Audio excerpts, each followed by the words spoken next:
So the first step toward building wealth is really believing that financial peace and freedom are actually possible.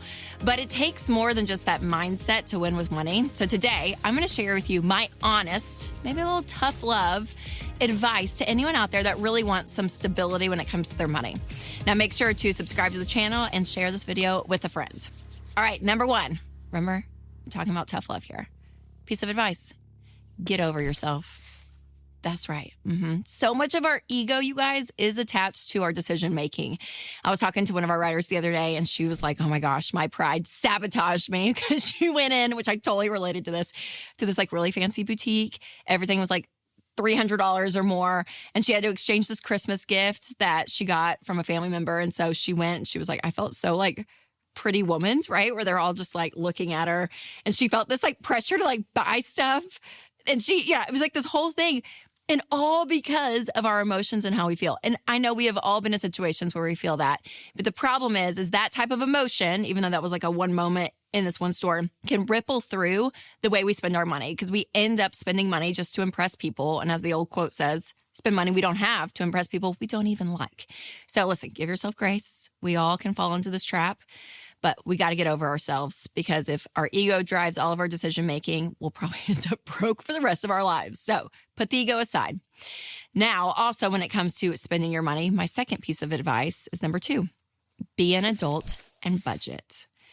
Guys, you have to know where your money's going. And we talk about budgeting a lot on this show, but it is so true. I mean, this is such a powerful tool when it comes to your money. And I say be an adult because a lot of people give a lot of excuses for budgeting, which some of them I totally get, where people are like, oh, well, a budget, just doesn't work for me, or I have an irregular income, so I can't budget, or I tried to budget, it just doesn't work for me.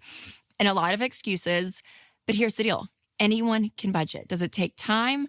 Does it take learning and changing it throughout the month to get it right? Yes, absolutely.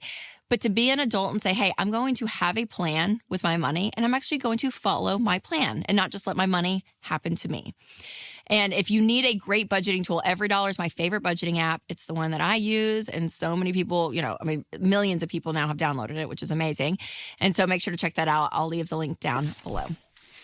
All right, number 3, a little tough love. Do some 5th grade math. Because I want you to see how much your debt is actually costing you.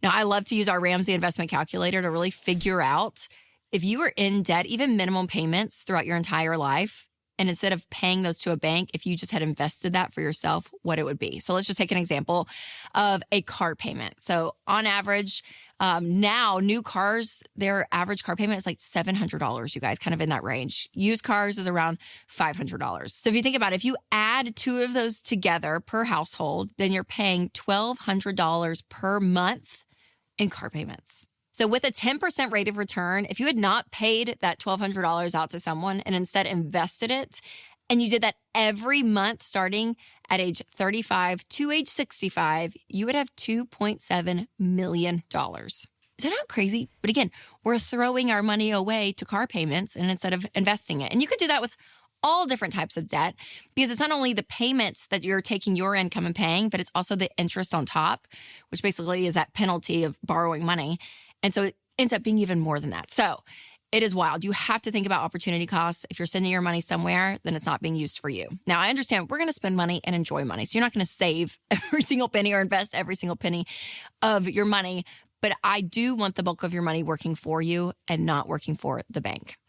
All right, another part of being a responsible adult also is protecting your personal info from internet scammers, which is why I personally use Delete Me. And we spend so much of our lives online. I mean, if you think about it, social media, shopping, banking, so much of what we do is on the internet these days. And so when it comes to that, our names, our addresses, our work history, phone numbers, email addresses, so much more is out there for bad guys to exploit. And so we need to protect ourselves. And that is why I love and use Delete Me. So Delete Me finds and removes your info from hundreds of data broker websites that buy, sell, and trade your personal data. So take control of your online privacy today and find peace of mind with Delete Me. Individual Delete Me plans start as low as $9 a month. So sign up today at joindeleteme.com/Rachel for 20% off, or I'll put the link in the description. All right, number 4, well, tough love is it's not all about you. so much of our world, you guys, is so looked at, right? Like we have cameras on the front of our phones to take videos and pictures of ourselves. Like so much of what we think about is about us. And again, when it comes to your money for a season, that is going to be important because you want to get yourself out of a financial hole if you are. So if you're working a ton to get out of debt, or you have a savings goal to get an emergency fund to kind of get this baseline to be healthy with your money, absolutely understandable.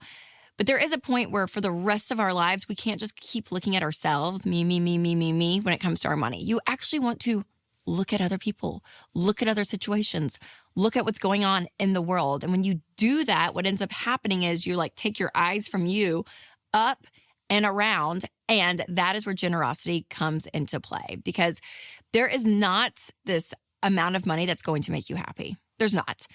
Again, I'm all about security and being wise with money.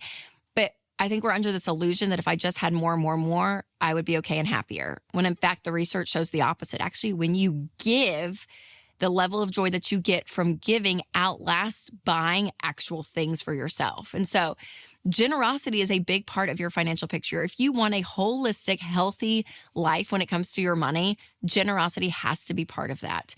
And so what the beautiful thing is that, again, it takes you from this burden of oh my gosh, I'm going to just focus on me all the time, to actually opening your hands and not letting money control your life, because you have an open hand mentality where you're actually going to be generous. And so it moves you on the spectrum of being selfish to selfless. And selfless people, I really do believe, have a more, not just prosperous life, but it's more of just a joyful, content life.